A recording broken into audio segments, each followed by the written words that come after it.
না, সেটা হয় নাই। মানুষ যেটা ধারণা করেছিল, যে ভয়, যে শঙ্কা মানুষের ভিতরে প্রবেশ করেছিল, সেই শঙ্কা এবং ভয় ইতিমধ্যেই কেটে গেছে এবং যতটুকু আছে 2-1 দিনের ব্যবধানে সেটিও কেটে যাবে। বাংলাদেশের আকাশ পরিষ্কার হয়ে যাচ্ছে, মেঘমুক্ত হয়ে যাচ্ছে। এবং সবচেয়ে গুরুত্বপূর্ণ কথা হচ্ছে যে আন্তর্জাতিক অপরাধ আদালত সরকারকে বলেছে যে 22 অক্টোবরের মধ্যে এদেরকে গ্রেপ্তার করে আদালতে হাজির করতে হবে। আজকে হচ্ছে 11 অক্টোবর, 22 অক্টোবরের মধ্যে হাতে আছে আর 11 দিন। কি করবেন জেনারেল ওয়াকারুজ্জামান, কি করবেন?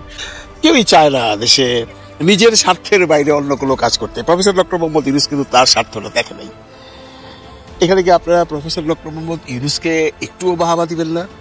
বলবেন না যে এই ভদ্রলোক তো যা যা বলছে সেগুলো করতেছে? যেমন উনি বলছেন সংস্কার করবেন, বিচার করবেন। বিচার তো এখন দৃশ্যমান, সংস্কারও দৃশ্যমান, এবং আপনারা জানি না এখানে জুলাই সনদও পাস হবে। প্রফেসর ইউনূসের হ্যাডম আপনারা কেউ দেখেন নাই, তো উনি এবার হ্যাডম দেখাইব। কারণ এই যে বিচারটা হচ্ছে, এই বিচারটা নিয়ে আপনারা এমন কোনো মানুষ নাই বাংলাদেশে যে বলবেন যে এটা প্রফেসর ডক্টর মোহাম্মদ ইউনূস অন্যায় কাজ করছে। কারণ গুম খুন কমিশনের যে আয়না ঘরের যে ডকুমেন্টারিটা বেরিয়েছে, এটা যারা দেখবেন, যারাই দেখবেন তারাই বলবেন এই বিচারটা হওয়া দরকার আছে। আমরা যেটি ধারণা করেছিলাম সেটি হতে যাচ্ছে। আমাদের ধারণা ছিল ওয়াকারুজ্জামান তিনি এমন ভুল করতে পারেন না। তিনি যেহেতু 4 আগস্ট রাতেই যখন তার জেওসিদের নিয়ে, যখন তার জুনিয়র এবং সিনিয়র অফিসারদের নিয়ে, সৈনিকদের নিয়ে যখন তিনি মিটিং করেছিলেন, তখনই তিনি কিন্তু পরিষ্কার বার্তা পেয়ে গিয়েছিলেন যে তার সেনাবাহিনী ভবিষ্যতে বাংলাদেশের জনগণের বিপক্ষে কখনোই অবস্থান গ্রহণ করবে না। এই দিনই কিন্তু তিনি পরিষ্কার বার্তা পেয়ে গিয়েছিলেন। যার কারণে সর্বশেষ যে ঘটনাটি ঘটলো, অ্যাক্টিং এবং রিটায়ার্ড যে 22 জন বিভিন্ন বাহিনীর সদস্যদেরকে গ্রেপ্তারি পরোয়ানা জারি করা হয়েছে এবং আগামী 22 তারিখের ভিতরেই তাদেরকে গ্রেপ্তার করতে বলা হয়েছে। আদালত, আন্তর্জাতিক অপরাধ ট্রাইব্যুনাল তাদেরকে গ্রেপ্তার করতে নির্দেশ দিয়ে দিয়েছে। এরই প্রেক্ষিতে জেনারেল লেভেলের কিছু অফিসার, প্রায় সংখ্যাটা 56, এটা কিন্তু হাতে গোনা। 56 মানে 1 2 3 4 5 6 এরকম 56, খুব তাড়াতাড়ি এটি গুনে ফেলানো যায়। তো এই 56 জন জেনারেল ওয়াকারুজ্জামানকে প্ররোচিত করতে চেষ্টা করেছিলেন। তারা তাদের মিথ্যা ইগোর কাছে, ইগোর বশবর্তী হয়ে তারা ওয়াকারুজ্জামানকে এই মর্মে একটা কু করানোর চেষ্টা করেছিলেন যে আমাদের বাহিনী, এই উর্দি পরা বাহিনীকে এরকম হেনস্থা করা হবে, তাদেরকে বিচারের কাঠগড়ায় দাঁড় করানো হবে, তাদেরকে প্রিজন ভ্যানে তোলা হবে, এই আদালত থেকে ও আদালতে তাদেরকে নিয়ে যাওয়া হবে। এটি সেনাবাহিনীর জন্য লজ্জাজনক বিষয় এবং এটি সেনাবাহিনীর জন্য ভালো কিছু বয়ে আনবে না। সুতরাং ওইখানে যেটা হয়েছে সেটা মানা যাবে না। ওই বিচারকে অস্বীকার করে, তাদেরকে অসহযোগিতা করে প্রয়োজনে আপনি ক্ষমতা নিয়ে নিন, প্রফেসর ইউনূসের ক্ষমতা আপনি সংকুচিত করে দিন, আপনার পছন্দ মতো কাউকে ওখানে বসিয়ে দিন। এরকম একটা পরামর্শ ওয়াকারুজ্জামানের কাছে গিয়েছিল। ওয়াকারুজ্জামান নিজেও একটু ক্ষোভ প্রকাশ করেছিলেন। প্রাথমিক অবস্থায় তাদের সাথে একাত্মতা ঘোষণা করেছিলেন, কারণ হাজার হোক তিনি তো শেখ হাসিনার ভগ্নিপতি। শেখ হাসিনার সাথে তার হয়তো এরকম একটি চুক্তি ছিল যে পরিস্থিতি আমার নিয়ন্ত্রণের বাইরে চলে যাচ্ছে, আপনি দয়া করে কয়েকদিনের জন্য একটু ঘুরে আসুন, ছুটি কাটিয়ে আসুন, আমি এদিকে একটু পরিস্থিতি শান্ত করি, তারপরে আপনাকে আমি আবার ফিরিয়ে এনে আপনার যথাস্থানে আমি আপনাকে সেট করে দেবো। অর্থাৎ সেই মাকামে ইব্রাহিমের মতো এখানে কাজকর্ম সম্পূর্ণ করা হোক, নির্মাণ কাজ শেষ করা হোক, তারপরে পাথরটাকে আমি আবার তুলে জায়গা মতো বসিয়ে দেব, এরকম। কিন্তু ওয়াকারুজ্জামানের স্বপ্ন ভঙ্গ হয়েছে সেদিন, যেদিন তিনি দেখেছেন যে হাসিনা প্রশ্নে বাংলাদেশের প্রতিটি দল, মত, ধর্ম, বর্ণ নির্বিশেষে প্রত্যেকটা মানুষ যখন এক কাতারে এসে দাঁড়িয়েছে, তাদের ভিতরে রাজনৈতিক হানাহানি আছে, তাদের ভিতরে মত পার্থক্য আছে, তাদের ভিতরে আকীদাগত, ফেরকাগত বিভিন্ন মতভেদ আছে, কিন্তু কেন যেন হাসিনার প্রশ্ন এসে দাঁড়ালেই তারা সমস্ত মত, পথ, ধর্ম, রাজনীতি, আদর্শ সবকিছু ভুলে গিয়ে এক কাতারে এসে দাঁড়িয়ে যায়। সেদিন ওয়াকারুজ্জামানকে সিদ্ধান্ত নিতে হয়েছে, বা তিনি সিদ্ধান্ত নিতে বাধ্য হয়েছেন যে না, আর সম্ভব নয়, তাকে আর এখানে প্রতিস্থাপন করা কোনো মতো অবস্থায় সম্ভব নয়। তিনি ক্ষোভ ঝেড়েছিলেন তাজুল ইসলামের উপরে। তাজুল ইসলাম সমস্ত ভয়, রক্তচক্ষু উপেক্ষা করে তিনি কিন্তু আজকের এই পর্যায়ে এই বিচার প্রক্রিয়াটাকে নিয়ে গিয়েছে। আমাদের মনে পড়ে সেদিনের কথা, যখন খালেদ মহিউদ্দিন আসিফ নজরুল স্যারকে তার ঠিকানায় ডেকে নিয়ে বলেছিলেন যে আপনি তাজুল ইসলাম তিনি তো জামাত ঘেঁষা লোক, তাকে কেন আপনি এই দায়িত্ব দিলেন? বিএনপির কাউকে দিতে পারতেন না? আসিফ নজরুল স্যার সেদিন বলেছিলেন, খালেদ আপনি যদি পারেন তাহলে কাউকে এনে দেন। আমি হাজারো চেষ্টা করেছি, তারা কেউ দায়িত্ব নিতে পারেনি। তাজুল ইসলামকে আমি বলার সাথে সাথে সে রাজি হয়ে গেছে। আমি এরকম সাহসী ছেলে আর কোথাও দেখি নাই। আপনি এখনো খুঁজতে থাকুন, যদি আপনি কাউকে এনে দিতে পারেন আমি তাহলে দায়িত্ব তাদেরকে দিব। ভাই, এই দায়িত্ব পালন করার জন্য কলিজা লাগে, কলিজা। আপনারা এখনো দেখেছেন এই আন্তর্জাতিক অপরাধ ট্রাইব্যুনালে এই গ্রেপ্তারি পরোয়ানা জারি হবার পরে একমাত্র আমার দেশ পত্রিকা ছাড়া, আমার দেশ সেখানে রিপোর্ট করেছে যে ডিজিএফআই এর 5 সাবেক ডিজি সহ শেখ হাসিনা এবং 30 জনের নামে গ্রেপ্তারি পরোয়ানা। আর বাকি কেউ ডিজিএফআই এর নামটা এখনো পর্যন্ত তারা নিতে সাহস পায় নাই। তাদের ওই হেডিং এ, তাদের পত্রিকার শিরোনামে ডিজিএফ এর নাম উচ্চারণ করতে গিয়ে মনে হয় তাদের জিভ শুকায় গেছে, গলা শুকিয়ে গেছে, তাদের হলকুম শুকিয়ে গেছে। সেইখানে তাজুল ইসলাম দাঁড়িয়ে গুম কমিশনকে ডেকে এনেছে, গুম কমিশনকে দিয়ে তদন্ত করিয়েছে, তদন্ত প্রতিবেদন জমা দিয়েছে। শুধু তাই নয়, চার্জশিট গঠন করেছে। এই চার্জশিট পর্যন্ত যাওয়া কিন্তু তাজুল ইসলামের জন্য খুব বেশি সহজ ছিল না। তাকে অনেকবার হুমকি ধামকি বিভিন্ন রাজনৈতিক দলের পক্ষ থেকে ওয়াকারুজ্জামান যখন তাদের সাথে যোগাযোগ করেছে, তখন রাজনৈতিক নেতৃবৃন্দ, বিভিন্ন আন্তর্জাতিক পক্ষ, বিভিন্ন কূটনীতিক, তারাও তাজুল ইসলামের উপরে কিন্তু চাপ প্রয়োগ করেছে। তাজুল ইসলাম কোন ক্ষমতার কাছে, কোন শক্তির কাছে, কোন রক্তচক্ষুর কাছে তিনি মাথা নত করেন নাই। তিনি চার্জশিট দাখিল করেছেন ট্রাইব্যুনালে, তিনি এটি উপস্থাপন করেছেন। যুক্তিতর্ক উপস্থাপন করার কালে সবকিছু শুনে আদালত সন্তুষ্ট হয়ে আন্তর্জাতিক অপরাধ ট্রাইব্যুনাল এই রায় প্রদান করেছে। সুতরাং ফিরে যাচ্ছি সেই কোথায়, যখন ওয়াকারুজ্জামান এরকম পরিস্থিতিতে আবার তার সেনাবাহিনীর সমস্ত সদস্যদেরকে, মেজর জেনারেলদেরকে, ব্রিগেডিয়ার জেনারেলদেরকে, লেফটেন্যান্ট কর্নেলদেরকে ডাকলেন, তার জুনিয়র এবং সিনিয়র অফিসারদেরকে ডাকলেন। ডেকে যখন তিনি সিদ্ধান্ত নিলেন, যে তিনি যখন জানতে চাইলেন যে এরকম একটা পরিস্থিতিতে এখন আমরা কি করতে পারি, বলা হয়ে থাকে, শোনা যাচ্ছে সেখানে ওই মাত্র 56 জন ব্যতীত বাকি সমস্ত জুনিয়র সিনিয়র অফিসারেরা, তারপরে সৈনিকেরা সবাই ওয়াকারুজ্জামানকে বলেছেন, নো, বিচার বাংলাদেশে প্রত্যেকটা মানুষের জন্য সমানভাবে প্রযোজ্য। এখানে কারো জন্য বিচার আলাদা করা যাবে না। এবং সেনাবাহিনীকে যে কলঙ্কিত করা হয়েছে, যে পাপ কালিমা যুক্ত করা হয়েছে, এই বিচার প্রক্রিয়ার মাধ্যমে সেনাবাহিনীকে সেই পাপ মুক্ত করতে হবে, সেই কলঙ্ক মুক্ত করতে হবে। কোনো মতো অবস্থায় ওই অন্যায়ের পক্ষে দাঁড়ানো যাবে না, কারণ অন্যায়ের পক্ষে দাঁড়ালে এই বাহিনীটা যে ধ্বংস করে দিয়েছে, এই বাহিনী আর কোনোদিন মাথা তুলে দাঁড়াতে পারবে না। সুতরাং এই বাহিনীকে মাথা তুলে দাঁড়াতে হলে ওইটাকে সহযোগিতা করতে হবে। ওয়াকারুজ্জামান এবং তার অন্যান্য যারা সহযোগী ছিল, যাদের মনের ভিতরে কুচক্র ছিল, তারা তাদের সিদ্ধান্ত পরিবর্তন করতে বাধ্য হয়েছে। ইতিমধ্যে 12টি দপ্তরে তাদের গ্রেপ্তারি পরোয়ানা চলে গেছে। যারা অ্যাক্টিং দায়িত্ব পালন করছেন তাদেরকে হয়তো আগামীকাল থেকেই বা আগামী রবিবার থেকেই আর তাদেরকে দায়িত্বে দেখা যাবে না, তাদেরকে অবশ্যই বরখাস্ত করতে হবে। কারণ দায়িত্বে থাকলে তারা এই বিচার প্রক্রিয়াকে, এই গ্রেপ্তারি পরোয়ানাকে তারা প্রভাবিত করতে পারে, যার কারণে তাদেরকে আগামী রবিবারের ভিতরেই হয়তো বহিষ্কার করা লাগতে পারে। অবশ্যই বহিষ্কার করতে হবে। আরো একটি মজার ব্যাপার হচ্ছে, যখন ওয়াকারুজ্জামান এবং তার অন্যান্য সহযোগীরা সেনাবাহিনীর ইগোর কথা বলেছে, মান সম্মানের কথা বলেছে, তখন তারা সেখানে এই যুক্তিতর্ক উপস্থাপন করেছে যে আপনারা এখন আপনাদের ইগোতে লেগেছে, যখন কর্নেল হাসিনুরকে আপনার এই ক্যান্টনমেন্টের ভিতরে আপনাদের নাকের ডগায় যখন বন্দী করে রাখা হয়েছিল আয়না ঘরের ভিতরে মাসের পর মাস, তখন আপনাদের ইগো কোথায় গিয়েছিল? যখন ব্রিগেডিয়ার আমান আজমিকে এই ক্যান্টনমেন্টের ভিতরে বন্দী করে রাখা হয়েছিল, মানবেতর জীবনযাপন করতে তাকে বাধ্য করা হয়েছে, তখন আপনাদের ইগো কোথায় গিয়েছিল? তখন আপনাদের ইগোতে লাগে নাই? উনি সেনাবাহিনীর গর্বিত সদস্য ছিলেন না? এরা যখন মাইকেল চাকমা, যখন ব্যারিস্টার আরমান এবং এরকম হাজার হাজার মানুষকে আপনার এই আয়না ঘরের ভিতরে এনে গুম করে রাখা হয়েছে, তখন কি আপনাদের ইগোতে লাগে নাই? আপনাদের এই মিথ্যা ইগো আপনারা এখনই ছাড়ুন, না হলে আপনারা বাংলাদেশের জনগণের হৃদয়ের ভিতরে ঢুকতে পারবেন না। এটি সাধারণ সৈনিকেরা এবং সিনিয়র জুনিয়র অফিসারেরা এই যুক্তি সেখানে তুলে ধরেছে। তখন ওয়াকারুজ্জামান তার সেই সিদ্ধান্ত থেকে তিনি ফিরে আসতে বাধ্য হয়েছেন এবং তিনি মানুষের কাতারে দাঁড়াবেন, সিদ্ধান্ত নিয়েছেন মানুষের কাতারে দাঁড়াবেন। তবে এখনো কিন্তু এই সম্ভাবনা উড়িয়ে দেওয়া যায় না যে তিনি বা অন্য কারো প্ররোচনায় যে কোনো মুহূর্তে যে কোনো দুর্ঘটনা ঘটলেও ঘটতে পারে। তবে ওয়াকারুজ্জামানের প্রতি, সেনাপ্রধানের প্রতি ইতিমধ্যে একটু একটু বিশ্বাস জন্মাতে শুরু করেছে তিনি এই ধরনের সিদ্ধান্ত নিতে পারবেন না।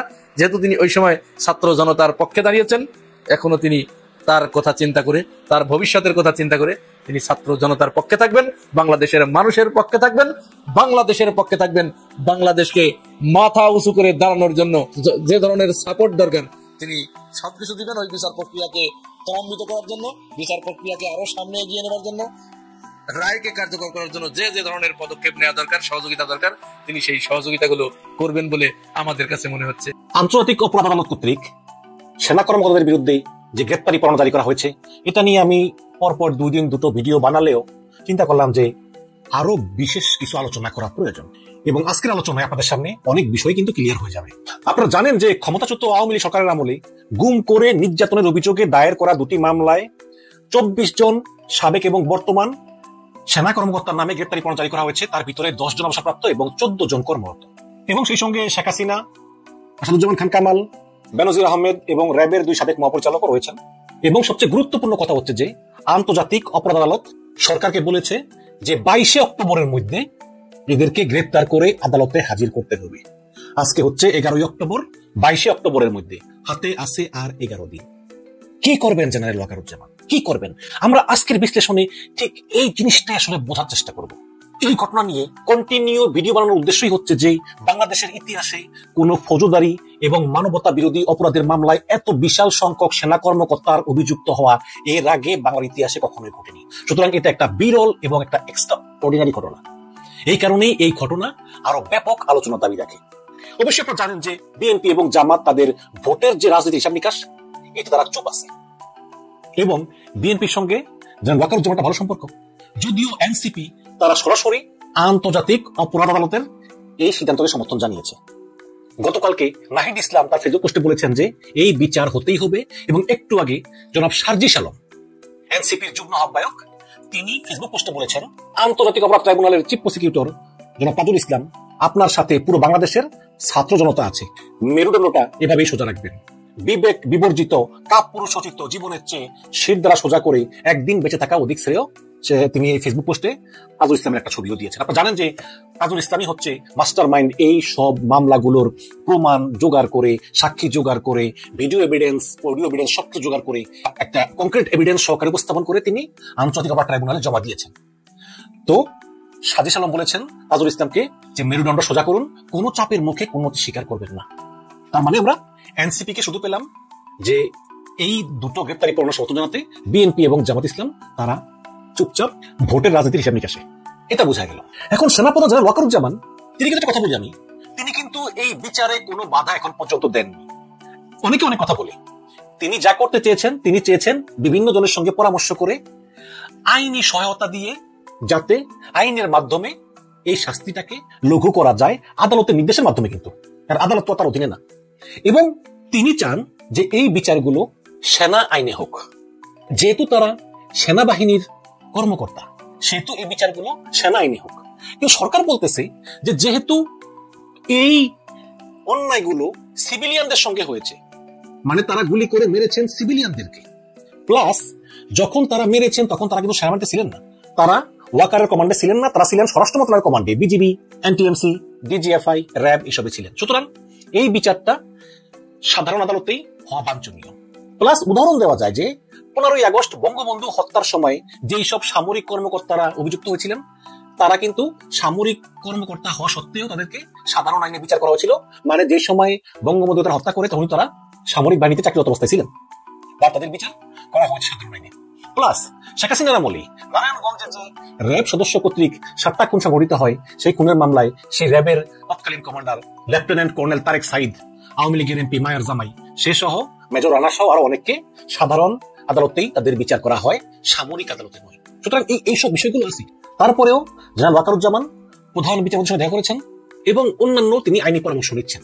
এখন যেহেতু তিনি সেনাবাহিনীর প্রধান, সবার অভিভাবক, কাজেই অভিযুক্ত সেনা কর্মকর্তাদের যাতে আইনি সহায়তাটা দেওয়া যায় আইনের মধ্যে থেকে, এটা তিনি চেষ্টা করছেন। মনে করি যে এটা তার নৈতিক দায়িত্ব বটে। আইনি সহায়তা এটা সবার জন্য সমান এবং সবার এটা প্রাপ্য অধিকার। তো আবারও সেই প্রশ্ন, এই অভিযুক্ত সেনা কর্মকর্তা যারা সরাসরি এই জুলাই হত্যাকাণ্ডের সঙ্গে জড়িত, যারা শত শত ছাত্র জনতাকে গুলি করে হত্যা করেছেন তাদের বিচারটা আসলে সামরিক আইনে হওয়া উচিত নাকি সিভিল আইনে হওয়া উচিত?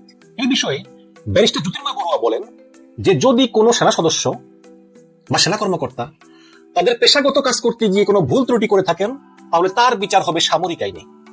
আর যদি কোনো সামরিক কর্মকর্তা বা সেনা সদস্য কোনো সাধারণ মানুষের উপর মানবাধিকার লঙ্ঘন করেন বা হত্যা করেন তাহলে তার বিচার হবে সাধারণ আদালতে, মানে আন্তর্জাতিক অপরাধ আদালতে। আমার মনে হয় ব্যারিস্টার জ্যোতির্ময় বড়ুয়ার মতো একজন বিজ্ঞ আইনজীবীর এই ব্যাখ্যাটা গ্রহণ করা যেতে পারে। তার মানে এই অভিযুক্ত কর্মকর্তারা যেহেতু সেনা সদস্য হলেও তারা মানবতা বিরোধী অপরাধ করেছেন সাধারণ জনগণের বিরুদ্ধে, সুতরাং তাদের সেনা কোর্টে বিচার না হয়ে সাধারণ কোর্টেই বিচার হতে পারে। তবে অনেক সাবেক সেনা কর্মকর্তা বলেছেন যে হত্যা, ধর্ষণ, ডাকাতির মতো অপরাধগুলোর জন্য সেনা কর্মকর্তাদের বিচার সাধারণত সাধারণ আদালতেই হয়। কিন্তু যদি সরকার এবং সেনা প্রধান এগ্রি থাকে বা আদালত অনুমতি দেয় তাহলে তাদের বিচার সেনা আইনেও হতে পারে। কিন্তু এক্ষেত্রে আদালত সেনা আইনে বিচার হওয়ার অনুমতি দেয়নি, আদালত দিয়েছে সিভিল কোর্টে বিচার হওয়ার জন্য। এবং এই যে দুইটা মামলায় সেনাবাহিনীর বর্তমান এবং সাবেক 24 কর্মকর্তার বিরুদ্ধে গ্রেপ্তারি পরোয়ানা জারি করা হলো যেদিন, তার দুদিনাই কিন্তু আন্তর্জাতিক অপরাধ ট্রাইব্যুনাল একটা সংশোধনী এনেছে এবং সেই সংশোধনীটা কিন্তু এই অভিযুক্ত সেনা কর্মকর্তাদেরকে আরো বিপদে ফেলে দিয়েছে। কি সেই সংশোধনী? সবচেয়ে বড় যে সংশোধনী সেটা হচ্ছে যে এই অভিযুক্ত সেনা কর্মকর্তারা প্রজাতন্ত্রের কোন চাকরিতে নিয়োগপ্রাপ্ত হতে পারবেন না, এছাড়া অন্য কোন সরকারি পদে অধিষ্ঠিত হতে পারবেন না এই অভিযুক্ত ব্যক্তি। এবং আরো বলা হয়েছে উপধারা 1-এ যাই কিছু থাকুক না কেন আদালত কর্তৃক কোন ব্যক্তি অব্যাহতি বা খালাসপ্রাপ্ত হলেও ওই ব্যক্তির ক্ষেত্রে তা প্রযোজ্য হবে না যদি আদালত থেকে এর আগে, মানে সেনা আদালত বা সিভিল আদালত থেকে যদি এর আগে দায় মুক্তি পেয়েও থাকে এটা গ্রহণযোগ্য হবে না, তার বিরুদ্ধে স্টিল গ্রেপ্তারি পরোয়ানা প্রযোজ্য হবে এবং তারা সরকারি কোনো পদে থাকতে পারবেন না। অত্যন্ত জটিল বিষয়ে কোনো সন্দেহ নাই। সুতরাং এখন সরকার বদ্ধপরিকর, ইউনূস সরকার মতে স্বীকার করবেন না, ইউনূস সরকার তাদেরকে বিচারের আওতায় এনেই ছাড়বেন। এবং যেহেতু আন্তর্জাতিক অপরাধ আদালত সরকারকে নির্দেশ দিয়েছে এই অভিযুক্ত 24 সেনা কর্মকর্তাকে 22 অক্টোবরের মধ্যেই গ্রেপ্তার করার জন্য, তো সেই অনুযায়ী সরকার রাষ্ট্রপতির কাছে এই প্রজ্ঞাপন অলরেডি পাঠিয়ে দিয়েছে। এখানে আমি বলি যে সেনাবাহিনী, বিমান বাহিনী, নৌবাহিনী এই 3 বাহিনীর সর্বাধিনায়ক হলেন রাষ্ট্রপতি শাহাবুদ্দিন চুপ্পু এবং রাষ্ট্রপতি শাহাবুদ্দিন চুপ্পু শুধুমাত্র প্রধানমন্ত্রীর নির্দেশ অনুযায়ী এই সশস্ত্র বাহিনীকে নির্দেশ বা আদেশ দিতে পারেন, এর বাইরে তিনি পারেন না। সুতরাং এখন যেহেতু ডিফেক্টো প্রধানমন্ত্রী হচ্ছেন ডক্টর ইউনূস, সুতরাং ডক্টর ইউনূসের পরামর্শক্রমে রাষ্ট্রপতিকে বলা হয়েছে যে অবিলম্বে সেনানিবাসে চিঠি পাঠাতে হতে এই 24 জনের ভিতরে 10 জন তো পলাতক, তারা ভারতে আছে, আর যেই 14 জন সার্ভিং সেনা অফিসার আছে এখনো ক্যান্টনমেন্টে, তাদেরকে ক্যান্টনমেন্টের বাইরে এনে যাতে সাধারণ পুলিশের কাছে তুলে দেওয়া হয়। আজকে 10 তারিখ, সময় আছে আর মাত্র 11 দিন। এখন সে কি প্রশ্ন, তাহলে জেনারেল ওয়াকার এখন কি করবে? জেনারেল ওয়াকার কি রাষ্ট্রপতি চুপ্পুকে বলবেন যে এদেরকে ইন্ডেমনিটি দেওয়ার জন্য? আবার এখানেও সমস্যা আছে। রাষ্ট্রপতি যদি কাউকে সাধারণ ক্ষমা করতে হয় তাহলে সেটা শুধুমাত্র প্রধানমন্ত্রীর সুপারিশই করতে পারে, তার বাইরে কিন্তু না। তো সেক্ষেত্রে প্রধানমন্ত্রী পদমর্যাদা ডক্টর ইউনূস তিনি কিন্তু এই সুপারিশ কখনোই রাষ্ট্রপতির কাছে করবেন না, এটা একটা সমস্যা। আবার অন্যদিকে ভেবে যেতে পারে সেটা হচ্ছে যে এই জুলাই গণহত্যায় সবচেয়ে বেশি নিহত হয়েছে পুলিশের গুলিতে, আর তখন পুলিশের প্রধান ছিলেন চৌধুরী মামুন। চৌধুরী মামুন যদি পুলিশের প্রধান হয়ে রাজসাক্ষী হয়ে খালাস পেতে পারে তাহলে এই যে 14 জন সেনা কর্মকর্তা অভিযুক্ত তারা কেন রাজসাক্ষী হয়ে একই প্রসেসে খালাস পেতে পারবে না? এখানেও একটা চেষ্টা চলতেছে। বাট শেষ পর্যন্ত আমি মনে করি যে জেনারেল ওয়াকার, তার উপর আমি বিশ্বাস রাখতে চাই যে তিনি এমন কিছু করবেন না যেটা আসলে একটা খারাপ নজির হয়ে থাকে। অলরেডি ওয়াকারুজ্জামান ইতিহাসে তার নাম লিখিয়ে ফেলেছেন। 71-এর মুক্তিযুদ্ধে যেমন আমাদের সশস্ত্র বাহিনীর সর্বাধিনায়ক জেনারেল আতাউল ওসমানীর নাম আমরা স্মরণ করি, ঠিক তেমনি ইতিহাসে জেনারেল ওয়াকার নাম লিখিয়ে ফেলেছেন। এখন অনেকেই বলতেছেন যে অবশ্যই সেনাপ্রধান জেনারেল ওয়াকারুজ্জামান সরকারের নির্দেশ মানতে বাধ্য এবং সরকারের নির্দেশ মেনে ওই সকল অভিযুক্ত কর্মকর্তাদেরকে পুলিশের হাতে দিতে তিনি বাধ্য। কিন্তু যদি তিনি বাধ্য না হন, 5ই আগস্ট যখন শেখ হাসিনা বলেছিলেন ওয়াকারুজ্জামানকে জনগণের বুকে গুলি চালাও, তখন কিন্তু ওয়াকারুজ্জামান প্রধানমন্ত্রীর কথা শুনেননি এবং প্রধানমন্ত্রীর নির্দেশ না শোনা শাস্তি হচ্ছে রাষ্ট্রদ্রোহিতা এবং তার শাস্তি হচ্ছে মৃত্যুদণ্ড। কাজে শেখ হাসিনা যদি টিকে যেতেন তাহলে ওয়াকারুজ্জামানকে মৃত্যুদণ্ডে দণ্ডিত করা হতো। এমনকি শেখ হাসিনা শেষ পর্যন্ত বলেছেন ওয়াকারকে, তুমি যদি কাউকে গুলি করতে না চাও অন্তত তুমি ক্ষমতাটা নিয়ে নাও, তুমি ক্ষমতা নিয়ে মার্শাল ল জারি করে আমাদেরকে সেফ এক্সিট দাও বা আমাদেরকে নিরাপদে রাখো, আমাদের দলের নেতা কর্মীদেরকে নিরাপদে রাখো, যেটা সালমান এফ রহমান এবং রিয়ানার কথোপকথন আমরা জেনেছি। কিন্তু ওয়াকার তাও করেননি। এখন 5ই আগস্ট যে ওয়াকারুজ্জামান তৎকালীন প্রধানমন্ত্রীর কথা মানেননি, এখন এই 22শে অক্টোবর ওয়াকারুজ্জামান কি আসলে ডক্টর ইউনূসের কথা মানবেন? প্রশ্ন কিন্তু আসে। এবং আরেকটা বিষয় হচ্ছে 5ই আগস্ট হাসিনার কথা না শুনে তিনি নন্দিত হয়েছিলেন। এখন এই 22শে অক্টোবর ইউনূসের কথা না মেনে তিনি কি নন্দিত হবেন নাকি নিন্দিত হবেন? নিন্দিত হওয়ার সম্ভাবনাই রয়েছে। এবং আমি মনে করি, এটা আমার ধারণা, শেষ পর্যন্ত এই সেনা কর্মকর্তাদের বিচার আসলে হবে। হয়তোবা অনেকেই চেষ্টা করবেন দেশ ছেড়ে চলে যাওয়ার, অনেকেই চেষ্টা করবেন যে কোনো ভাবেই হোক এড়ানো যায় কিনা। এখন প্রশ্ন হচ্ছে যে এই অভিযুক্ত 24 সেনা কর্মকর্তার বিচারটা আসলে সম্পন্ন হবে কিনা। আমি মনে করি যে ডক্টর ইউনূস যে কদিন ক্ষমতায় আছেন তিনি চেষ্টা করে যাবেন, তার পক্ষে যা করা সম্ভব। সরকারের কাছে এমন কোনো ফোর্স নাই যে ক্যান্টনমেন্টের ভিতর ঢুকে ধরে গিয়ে ওদেরকে নিয়ে আসে, কিন্তু সরকার যতটুকু সম্ভব চাপ প্রয়োগ করে যাচ্ছে। এখন সম্ভাবনা আছে যে যদি সেনাবাহিনী মনে করে যে তারা ন্যায় বিচার পাবেন না বা অবিচার করা হচ্ছে, তাহলে হয়তো বা কিছুটা ডিলে হতেও পারে, আমরা দেখবো আর মাত্র 11 দিন বাকি আছে। অথবা এমনও হতে পারে যে নির্বাচনের পরে যদি বিএনপি জামাত ক্ষমতায় আসে, তাহলে হয়তোবা তারা মনে করতেছে যে তাদের বিচার আর হবে না। এই দুটো কারণ, একটা হচ্ছে সেনাবাহিনীর সঙ্গে বিএনপি এবং জামাতের খুব ভালো সম্পর্ক, এবং দ্বিতীয় কারণ হচ্ছে বিএনপি এবং জামাত এই বিচার নিয়ে একটা টু শব্দ উচ্চারণ করেনি, তারা একদম পুরো চুপচাপ। এবং দলীয়ভাবে সবাইকে নির্দেশ দেওয়া হয়েছে বিএনপি এবং জামাতের যে এই বিষয় নিয়ে কোনো মন্তব্য না করে। আমি মনে করি শেষ পর্যন্ত বিচার হবে, বা যেটা কোন প্রক্রিয়া হয়, কিভাবে হয়, বা রাজ সাক্ষী হয়ে কিছু সাজা কমাতে পারে কিনা, এই সমস্ত বিভিন্ন বিষয় নিয়ে আলোচনা চলতেই থাকবে। কিন্তু শেষ পর্যন্ত অভিযুক্ত এই সেনা কর্মকর্তাদেরকে জেনারেল ওয়াকারুজ্জামান বিচারের মুখোমুখি করার জন্য ছেড়ে দিবেন, যদিও তার কষ্ট হবে, বাকিটা তিনি করবেন। কারণ আমি মনে করি যে তিনি আসলে সত্যের পক্ষেই থাকবেন। আমি ওয়াকারুজ্জামানের প্রতি বিশ্বাস রাখতে চাই। এবং ওয়াকারুজ্জামানের বিষয় নিয়ে আসলে আমাদের ভিতর অনেক ভুল বোঝাবুঝি। সেটা হচ্ছে কি, অনেকে বলে যে সেনাবাহিনীতে নাকি সেনাপ্রধানের বিরুদ্ধে 95% সেনাবাহিনী সদস্য। এটা একদম মিথ্যা কথা। সেনাপ্রধানকে সবাই ভালোবাসেন এবং সেনাবাহিনীতে 99% সদস্য সেনাপ্রধানকে বিশ্বাস করে, মাত্র 1% আছে তারা গোপন কথা বিভিন্ন জায়গায় বলে দেয়। সুতরাং সেনাবাহিনীর উপরে ওয়াকারুজ্জামান একদম ফুল কন্ট্রোল আছে, এতে কোনো সন্দেহ নেই। এবং ক্ষমতা লোভী হলে তিনি ওই দিনই ক্ষমতা নিতে পারতেন 5ই আগস্ট, কিন্তু তিনি নেন নাই। এবং অনেকেই বলেন যে 5ই আগস্ট সেনাপ্রধান 624 জনকে ক্যান্টনমেন্টে জায়গা দিয়েছেন, পরে তাদেরকে পালিয়ে যেতে সাহায্য করেছেন।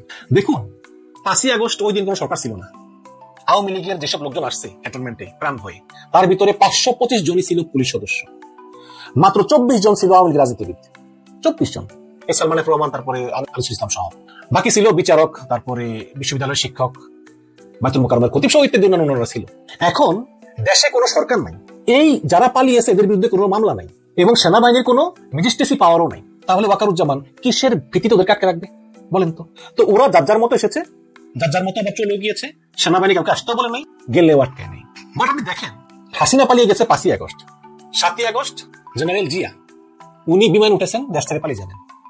তারপর সম্ভবত আমাদের জুলকারনাইন স্যার স্বামী ভাই তিনি পোস্ট করেছেন যে ঘাতক জিয়া পালাচ্ছে, তখন এবিপিএন এর সদস্যরা তাকে বিমান থেকে নামিয়ে একটা জায়গায় আটকে রাখে এবং 16ই আগস্ট তাকে আনুষ্ঠানিকভাবে গ্রেফতার দেখায়। এখন তার বিচার কার্য চলতেছে আন্তর্জাতিক আদালতে, এবং তার তো অপরাধের কোনো সীমা পরিসীমা নেই। ওয়াকারুজ্জামান কি পারতো না জেনারেল জিয়ার এই গ্রেফতারটা ঠেকিয়ে দিতে? তারপরে এই যে আনিসুল ইসলাম এবং সালমান এফ রহমান, তারা যে গ্রেফতার হলো, ওয়াকা কি চেষ্টা করলে পারতেন না এদের গ্রেফতার ঠেকিয়ে দিতে? তিনি করেন নাই। কিন্তু তো এই 624 জনের ভিতরে কিন্তু অধিকাংশই পরবর্তীতে গ্রেফতার হয়েছে, এবং একটা বিশাল অংশ আবার পালিয়ে গিয়েছে। পালিয়ে গেছে কিভাবে? পুলিশের কিছু অসাধু ব্যক্তিরা অনেকের কাছ থেকে কোটি কোটি টাকার বিনিময়ে তাদেরকে সীমান্ত পার করে দিয়েছে। এর ভিতরে হারুন আছে, এর ভিতরে আরাফাত আছে, এরকম অনেকে আছে আমরা শুনেছি। কিন্তু এতে ওয়াকারুজ্জামানের কোনো দোষ ছিল না। এই 624 জনের বিরুদ্ধে এমন কোন মামলা ছিল না যে তাদেরকে গ্রেফতার করা যায়।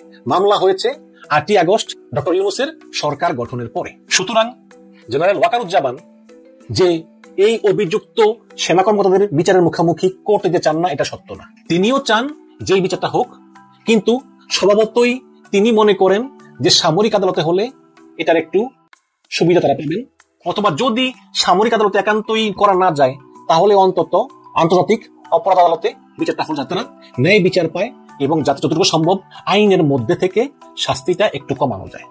কারণ তারা মনে করেন যে তারা যে অন্যায় করেছেন সেটা আসলে সরকারের নির্দেশেই করেছেন, যদিও আসলে এটা কতটুকু গ্রহণযোগ্য আমি জানি না।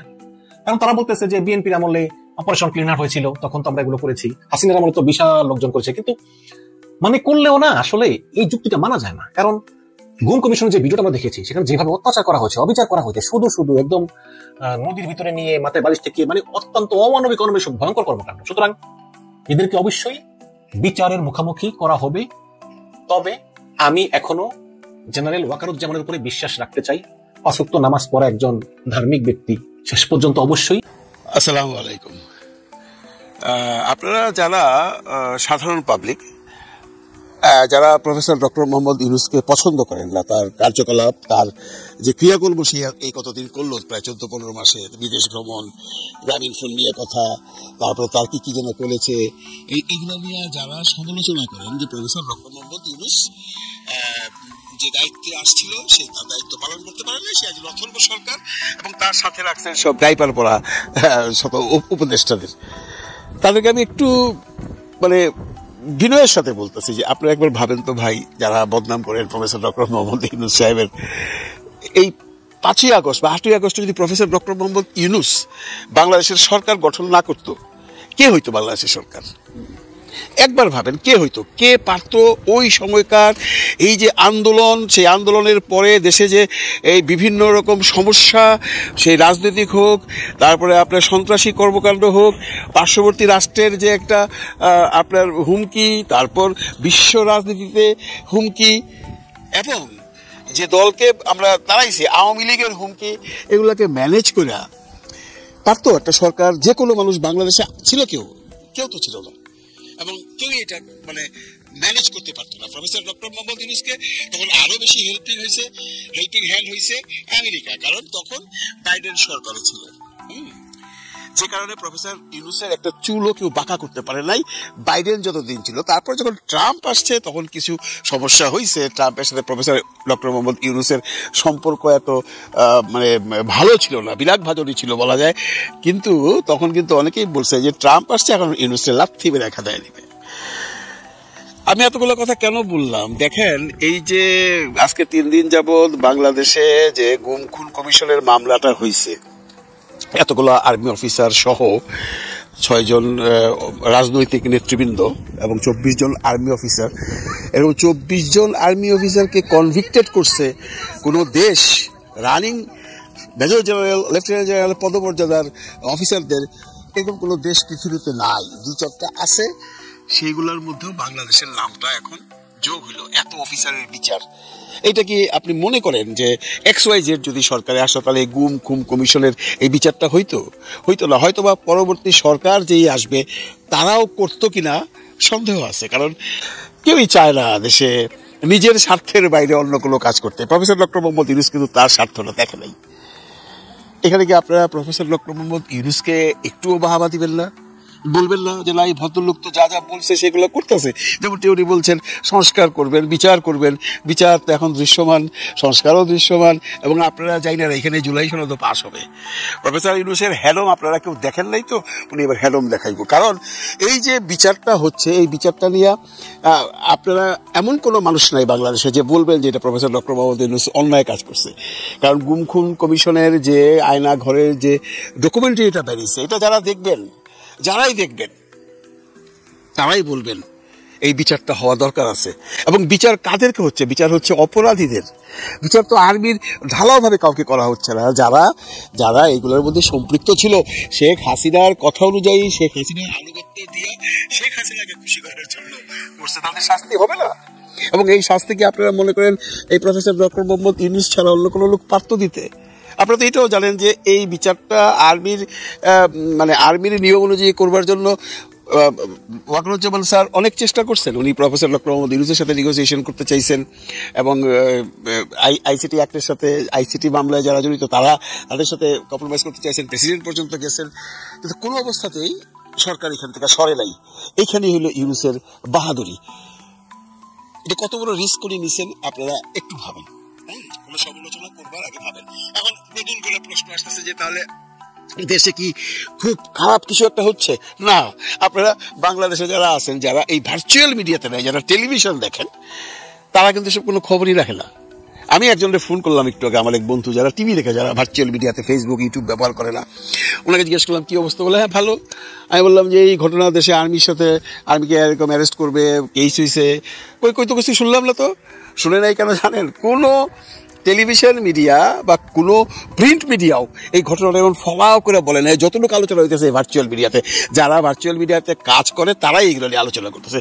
তাও বিদেশে যারা আছেন তারা তো গতকালকে বলতে চুপ ছিলেন, আজকে ঘটনাগুলো বলতেছে। আর বিদেশে যারা আছেন তারা তো গতকালকে থেকে, মানে গত পরশুদিন থেকে এগুলো প্রচার করা শুরু করছে। এখন